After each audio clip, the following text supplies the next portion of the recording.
Programa Encontro Semanal. Oferecimento Beleza e Cia. A vida com mais estilo. Olá, seja bem-vindo ao Encontro Semanal. Nesta edição você acompanha a cobertura da live Adoração pelo Dia do Sacerdote. No quadro A Voz da Igreja, Dom Levi Bonato nos fala sobre a solenidade de São Pedro e São Paulo. E você também acompanha o primeiro episódio da série Provocar, produzida pela Pastoral Vocacional. Começa agora o Encontro Semanal.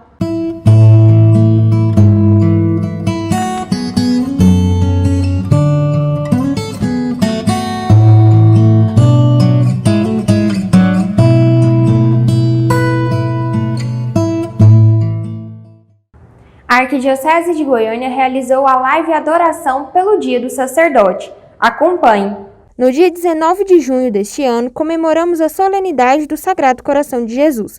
Dom Moacir Silva Arantes nos explica a importância desse dia. O Papa São João Paulo II, em 1995, na sua carta aos sacerdotes, na sua pregação da Quinta-feira Santa, ele colocou esta possibilidade de todos os anos, neste dia, o povo de Deus, junto com seus pastores, rezarem na solenidade do coração de Jesus pela santificação do clero, pela santificação dos sacerdotes.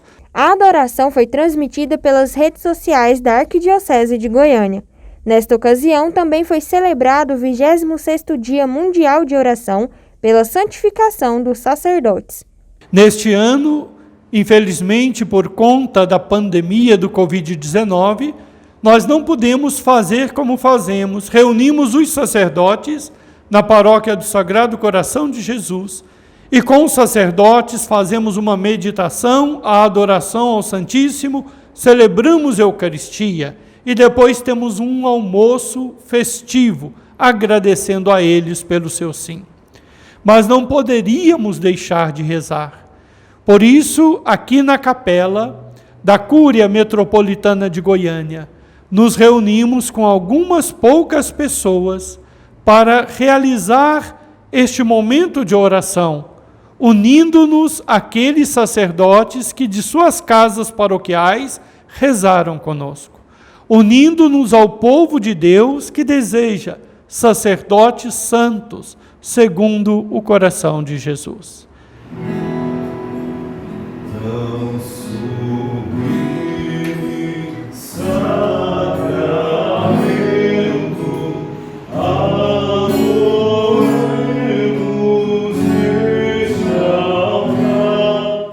Reze todos os dias, sacerdote, pela sua santificação.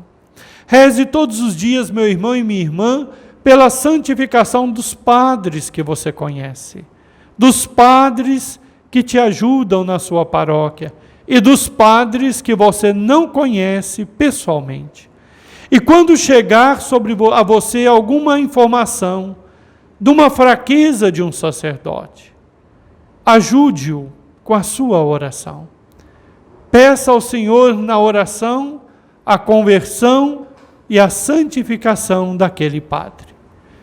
Exerça o perdão para com seus sacerdotes, que também têm suas fragilidades, estão buscando a sua santificação, vencendo as suas limitações, como todos os seres humanos.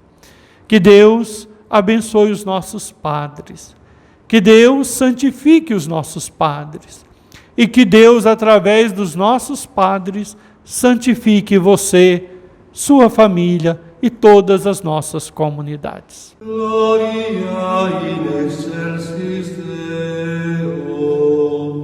Queridos irmãos, queridas irmãs em Cristo, neste domingo a Igreja comemora o Dia do Papa.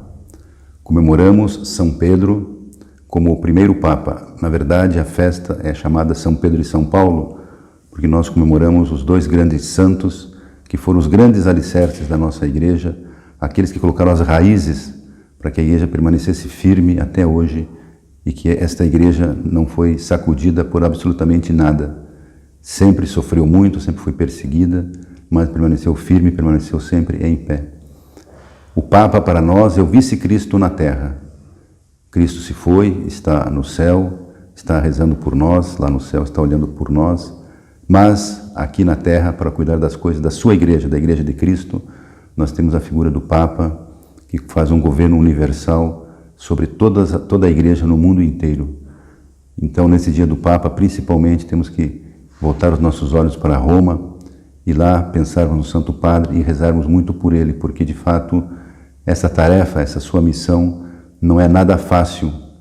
Governar a igreja, uma igreja que é diferente em cada parte do mundo, uma igreja regionalizada, mas que, com a graça de Deus, com a graça do Espírito Santo, o Papa consegue, porque o Papa é assistido pelo Espírito Santo, então ele tem uma graça de Estado para tomar decisões que uma outra pessoa possivelmente, se as tomasse, as tomaria equivocada. Mas o Santo Padre, assistido pelo Espírito Santo e sendo o vice-Cristo na terra, ele não se equivoca. O Evangelho do domingo vai nos dizer, vai nos dar uma declaração de São Pedro, indagado por nosso Senhor Jesus Cristo, quando Cristo pergunta a ele: e tu, quem dizes que eu sou, né? A resposta de Pedro vai ser: tu és o Cristo, o Filho de Deus. Então, essa resposta bastou para Cristo, porque foi um sinal de fé e também um sinal de fidelidade a Cristo. Quando Pedro pronuncia quando Pedro dá essa resposta ao Senhor, ele se mostra já pronto para exercer o que hoje nós chamamos de papado, né? Quer dizer, nesse momento ele estava pronto para ser o Papa, estava pronto para conduzir a igreja. Então, nesse dia do Papa, vamos rezar por ele. É um dia que tradicionalmente nós fazíamos a coleta para justamente enviarmos ao Santo Padre o Papa, mas nesse ano esta coleta será realizada em outubro, em função da pandemia, em função dessas comunicações que estão um pouco dificultadas. Mas lembremos que o Papa é o vice-Cristo na terra e nós temos que rezar muito por ele, para que ele consiga levar adiante a sua missão, sempre com o Espírito Santo o cuidando, sempre com o Espírito Santo velando por ele.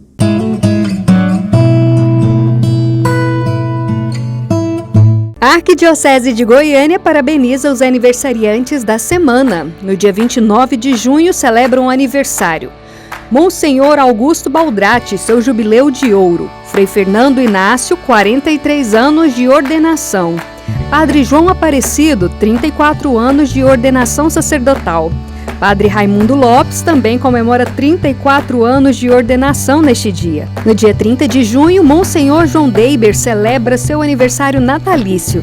Dia 1º de julho, Padre Adriano José dos Santos comemora mais um ano de vida. E no mesmo dia, Padre Everson de Faria celebra seu aniversário natalício. Também no dia 1º de julho, Padre Felipe Cardoso comemora 3 anos de ordenação sacerdotal.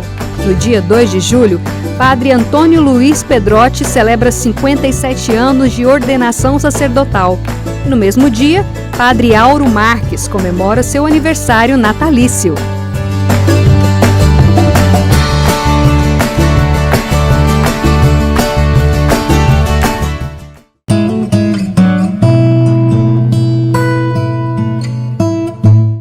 Um mistério é uma realidade ou um aspecto da realidade que, por princípio, não pode ser deduzida do conhecimento racional. Baseado nesta afirmação, por que motivo só podemos entender Jesus como um mistério? Uma vez que Jesus adentra o mistério de Deus, ele não pode ser entendido se lhe for excluída a realidade divina e invisível. O lado visível de Jesus remete para o invisível. Vemos na sua vida abundantes realidades poderosas que só conseguimos compreender como mistério. Tais mistérios são, a título de exemplo, a filiação divina, a encarnação, o sofrimento e a ressurreição de Cristo. Sabemos que Jesus é, na mesma pessoa, Deus e homem, e como homem em tudo igual a nós, menos o pecado. Podemos dizer que Jesus tinha, como nós, uma alma, um espírito e um corpo? A resposta é sim. Segundo a encíclica Gaudium et Spes, número 22, do Concílio Vaticano II, Jesus trabalhou com mãos humanas, pensou com uma inteligência humana, agiu com uma vontade humana, amou com um coração humano. O ser integral de Jesus significa que ele possuía uma psique, ou seja, uma alma, e se desenvolvia psiquicamente. Nesta alma habitava sua identidade humana e a sua especial autoconsciência. Jesus sabia da sua unidade com o Pai Celeste no Espírito Santo, pelo qual se deixava guiar em todas as situações da vida. O programa Encontro Semanal se enriquece com a sua participação. Se você tem alguma dúvida a respeito da fé ou da doutrina católica, envie para nós um vídeo pelo WhatsApp do programa 99971 1422 ou uma mensagem pelo direct do Instagram que disponibilizamos na sua tela.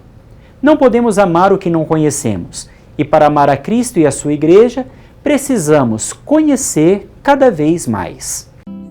Tua palavra é lâmpada para os meus pés, Senhor.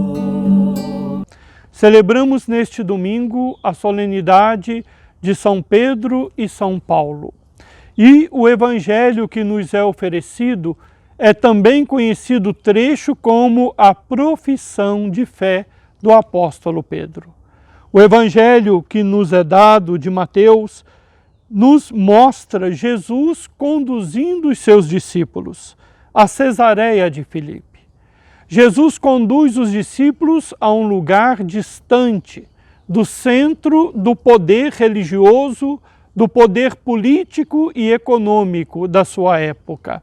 E ali na periferia da Palestina, o Senhor Jesus confronta os seus discípulos com aquilo que ele revelou a eles e aquilo que eles entenderam dele.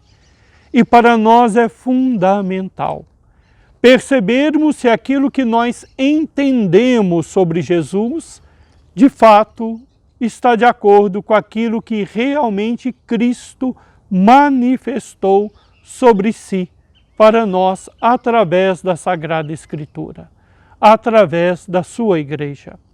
Por isso, vamos ler o Evangelho deste domingo, nos colocando com Jesus na Cesareia, nos colocando diante de Jesus, ouvindo dele aquela pergunta: o que as pessoas pensam de mim? O que as pessoas dizem de mim? E também a pergunta: e você? O que você diz sobre mim? Uma coisa são as pessoas que leram sobre Jesus. São as pessoas que às vezes admiram Jesus de longe e que criam uma expectativa e uma ideia de Jesus, muitas vezes marcada pelo seu interesse pessoal ou o interesse de um grupo que gostaria que Jesus fosse isto, que Jesus fosse desse jeito.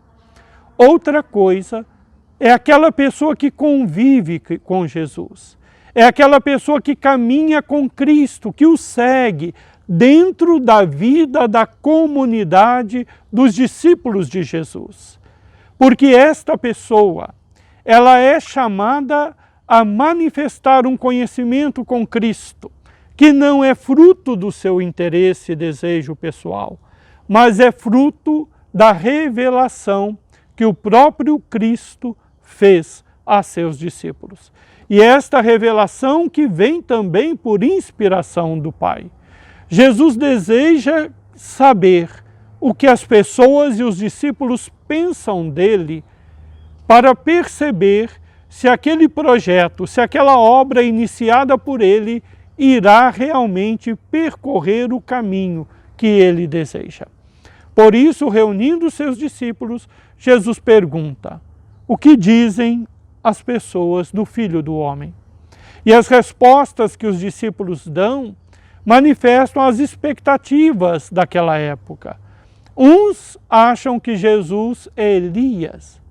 Jesus tem algo de Elias? Tem. O seu zelo pela casa de Deus, pela palavra de Deus.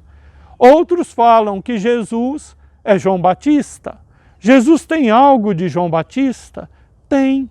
O seu gosto pelo deserto, a sua preocupação com a conversão das pessoas. Outros dizem que Jesus é um dos profetas. E Jesus tem algo dos profetas? Tem também. Mas são visões particulares de Jesus.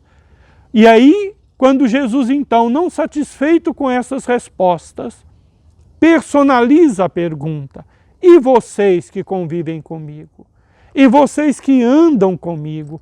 E vocês que comem à minha mesa? Que fazem parte da minha comunidade? Para vocês, quem sou eu? E a resposta brota não de um estudo teológico, a resposta brota não de uma pesquisa doutrinária, a resposta brota de um coração que crê. E crê porque o Pai o tocou e revelou aquele pequenino aquilo que escondeu aos sábios e entendidos. Pedro, o pescador, ele responde a Jesus: Tu és o Messias, o Filho de Deus. Que Deus abençoe, guarde e proteja você e sua família nesta semana que está iniciando. Em nome do Pai, do Filho e do Espírito Santo. Amém. Essa é uma versão reduzida da reflexão do Evangelho deste domingo. Acompanhe o Lâmpada para os Meus Pés na íntegra pelas redes sociais da Arquidiocese de Goiânia.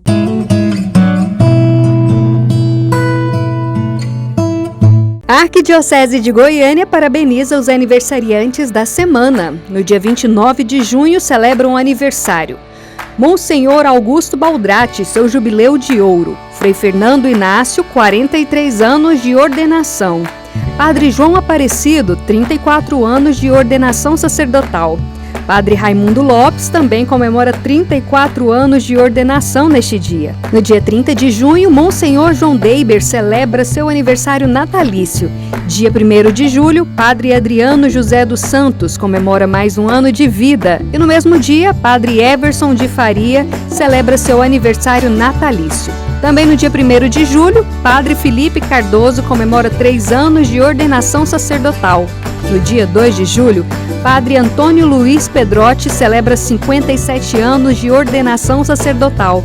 E no mesmo dia, Padre Auro Marques comemora seu aniversário natalício.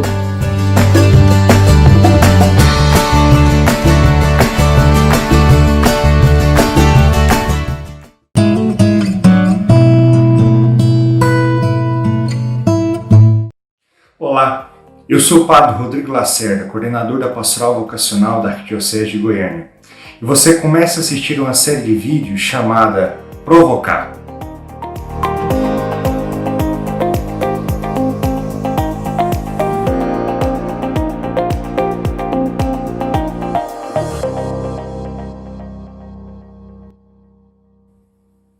Por que escolhemos provocar para esses vídeos que vamos realizar a partir de agora? Primeiramente porque provocação e vocação têm tudo a ver. Se nós vamos na origem da própria palavra igreja, nós achamos um verbo, ekkaleo, que significa convocar e provocar. Nós estamos na igreja porque fomos chamados por Deus para nos reunir e adorá-lo, para amá-lo sobre todas as coisas e ao próximo como a nós mesmos.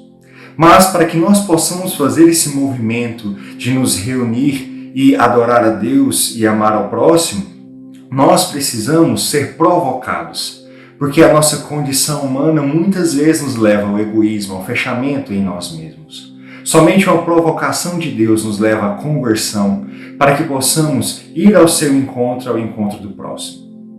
Comigo também foi assim. Na minha vocação, teve um momento muito importante para que eu continuasse e hoje fosse padre. Em um certo momento do seminário, eu tive uma coisa que todos chamam de crise vocacional. Eu pensei em desistir do caminho do sacerdócio, sair do seminário, e um dia, como costumeiramente eu fazia, eu sentei na capela do seminário maior, diante do crucifixo de madeira, que está lá até hoje, e fiquei rezando a Deus assim: Senhor, por que o Senhor não me deixa ir embora? Por que o Senhor não deixa eu ir viver minha vida, meus planos? Aquela oração que para mim foi dolorosa, mas muito frutuosa também, porque na realidade naquele dia eu tomei consciência de algo que sempre me falavam e que até mesmo eu acreditava que compreendia, que somente em Cristo eu poderia achar o sentido da minha vocação. Eu não estava ali naquele seminário, no caminho vocacional, porque eu queria, para realizar os meus planos, mas sim para fazer a vontade de Deus para mim. Somente olhando aquele crucificado eu compreendi que era o amor de Jesus que me segurava. Somente a prova de amor de Deus na cruz poderia me dizer que também eu deveria assumir a minha cruz e segui-lo. O Senhor me disse naquele dia, de certo modo, compreendi isso depois, que eu nunca poderia esquecer a história de amor que Ele tinha comigo. Não poderia esquecer o caminho que já tinha traçado com Ele. Isso se tornou mais forte anos depois, quando eu estudava a carta aos Hebreus, especialmente o capítulo 10, porque lendo a carta aos Hebreus, especialmente um trecho me chamou a atenção. Eis-me aqui, eu vim a Deus para fazer a tua vontade. Esse trecho me chamou tanta atenção que depois se tornou o lema da minha ordenação diaconal e ordenação sacerdotal. Porque esse versículo não falava de mim. Era uma citação do Salmo 40 falando de Jesus. Jesus é aquele que diz, eis-me aqui, eu vim a Deus para fazer tua vontade. Jesus que vai até as últimas consequências para fazer a vontade do Pai. E somente nessa obediência de Jesus eu encontrarei o sentido para a obediência à minha vocação, a obediência a Deus e seguir o meu chamado. Esses dois fatos se confirmaram ainda mais na minha vida pela providência, porque não fui eu diretamente nem meus irmãos que se ordenaram comigo, que escolhemos a data da nossa ordenação, o dia da Santa Cruz. Ter sido ordenado sacerdote no dia 14 de setembro, para mim foi ainda mais um sinal da providência, de que somente na cruz eu encontraria o sentido da minha vida, da minha vocação. Isso é um pouco da minha história vocacional, mas eu quero fazer uma pergunta a você. E a sua história vocacional? A sua história de amor com Deus? O seu relacionamento com Deus, de obediência ao chamado que Deus tem para você? Você tem se deixado provocar por Deus? Se você precisa de ajuda nisso, você está no lugar certo. Nós queremos te ajudar a deixar-se provocar para que possa, saindo de si mesmo, responder à vocação, ser feliz e dizer sim a esse Deus que tanto te ama. Siga nossas redes sociais, inscreva-se no nosso canal, mande esse vídeo para os seus amigos, pelo WhatsApp ou por outra rede social, mas o mais importante de tudo, continue conosco, porque você é muito bem-vindo ao nosso Provocar.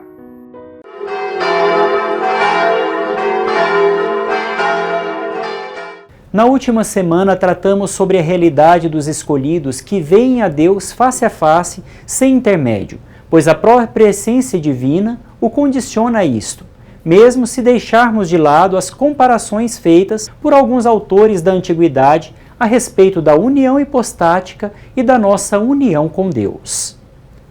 Dando continuidade a esta reflexão, podemos dizer que esta conclusão deriva também da análise da graça em si mesma. Segundo a doutrina de Santo Tomás de Aquino, baseada nos próprios textos da Escritura que temos refletido, a graça habitual nos é dada para gozarmos não somente dos dons divinos, mas também das mesmas pessoas divinas. Um discípulo de São Boaventura acrescenta que para se gozar de uma coisa é necessária a presença deste objeto. Do mesmo modo, para gozar do Espírito Santo é necessária a sua presença, como também o dom criado que nos une a ele. E como a presença do dom criado é real e física, a presença do Espírito Santo também não deveria ser do mesmo gênero?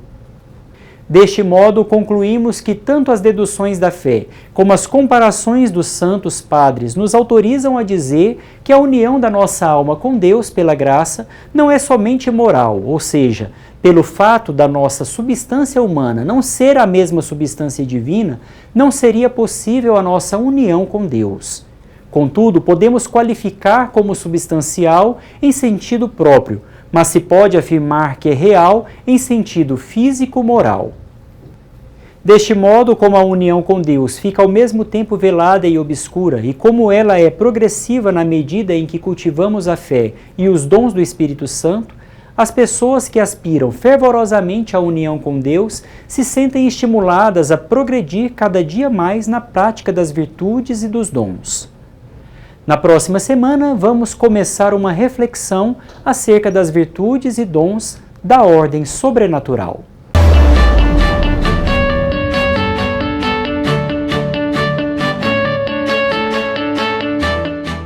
No último episódio da série Santos Juninos, você vai conhecer um pouco mais da história sobre São Pedro e São Paulo. Acompanhe!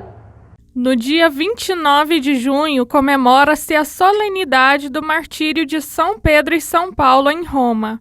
Eles são considerados os dois grandes pilares da Igreja. Tanto São Pedro como São Paulo, esses dois grandes homens, as duas colunas da Igreja, morreram em Roma.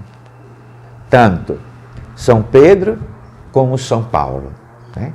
Lá eles confirmam quem é a pessoa de Jesus através do martírio.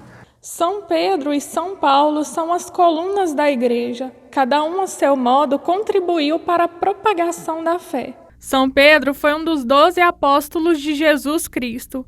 Apesar de ser um simples pescador, ele se deixa conduzir por Deus, se torna instrumento do anúncio da fé. Pedro reconhece Jesus como Cristo, o Filho de Deus vivo. Esta proclamação de fé obtém do Senhor o título de pedra, sobre a qual ele constrói a sua igreja. E vós, quem dizeis que eu sou? Todos ficam em um silêncio grande, não é? Como mostra a exegese bíblica. Mas somente São Pedro, ele abre a boca, não é? Com a sua simplicidade, e ele responde: Tu és o Cristo, o Filho de Deus. Jesus imediatamente, né, vai dizer assim, tu és Pedro, e sob esta pedra eu construirei a minha igreja. Veja, Pedro representava essa rocha. São Paulo era intelectual, conhecido como o apóstolo das nações e grande catequista. Este apóstolo não conheceu Jesus pessoalmente, mas disseminou seus ensinamentos entre os povos pagãos. O conhecimento de São Paulo em Jesus se dá através da sua mudança de vida. E depois ele entra para o grupo. São Paulo nunca conheceu Jesus Cristo pessoalmente, mas São Paulo conheceu Jesus através da sua palavra, através da comunidade apostólica. Por isso, conhecer Jesus Cristo em São Paulo é conhecer a verdade do próprio Mestre. Em São Paulo, quando ele vai dizer que conheceu Jesus, é porque ele mudou de vida. Então, e ele ainda completa, se alguém diz, não é? Que conhece Jesus, e se não mudou, então não o conhece. Chegamos ao final de mais um programa, mas você pode nos acompanhar pelas nossas redes sociais, Facebook e Instagram, e também assistir esta e outras edições no YouTube da Arquidiocese de Goiânia. Nos vemos na próxima semana no nosso encontro semanal.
Programa Encontro Semanal. Oferecimento Beleza e Cia, a vida com mais estilo. No programa Encontro Semanal, você fica por dentro de tudo o que acontece na Arquidiocese de Goiânia. Assiste mensagens do arcebispo Dom Washington Cruz e acompanha também reportagens sobre a fé católica. Participe você também do programa Encontro Semanal, todo sábado às 8h30 da manhã e às 17 horas. Aos domingos, às 17h15, aqui na PUC TV.